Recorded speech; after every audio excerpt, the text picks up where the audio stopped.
So then, here is part 2 to the original Towers video. Here is 5 more, completely random, but quite cool facts about the Alton Towers resort. So then, first up, did you know that Rita's name actually stands for something? If you reverse Rita's name and use the first letter as the letter for the word, you get Alton Towers Intamin Rocket, which Alton Towers being the park where it is located, Intamin being the manufacturer of the ride, and Intamin Rocket being the ride model. So next time you go on it, know that Rita's name also stands for Alton Towers Intamin Rocket. It's quite cool, isn't that? So then, second up, we all know that the Alton Towers is steeped with history. It is a very historic park, with the towers being there since the 1800s. But did you also know that the towers themselves were used as an officer and cadet training camp in World War II? It was obviously, apparently this is where the towers picked up a lot of the damage it's seeing today, which is why a lot of renovation work is going on. But it's nice to know that even Alton Towers played its part in helping with the war movement and training cadets. Here's a cool one. Alton Towers is obviously a massive theme park and arguably the best theme park in the UK. Did you know that around 3 million people visit Alton Towers every year? That's ridiculous.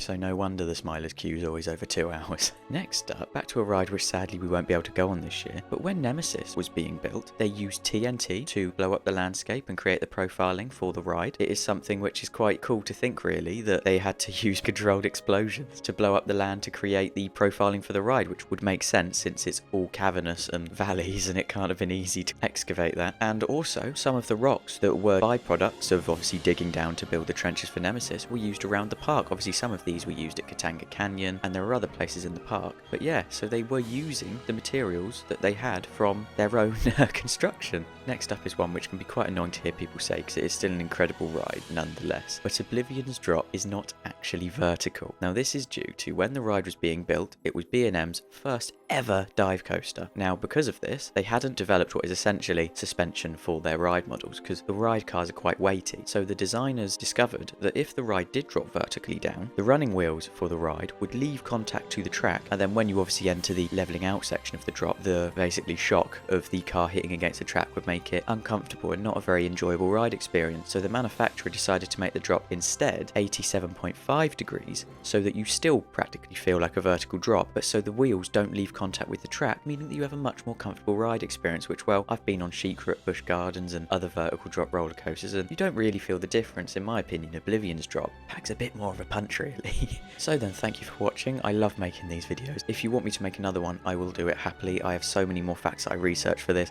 I could make part 3, 4 and 5, to be honest. It's great fun to make. Thank you for watching. I'll see you in the next one. Goodbye.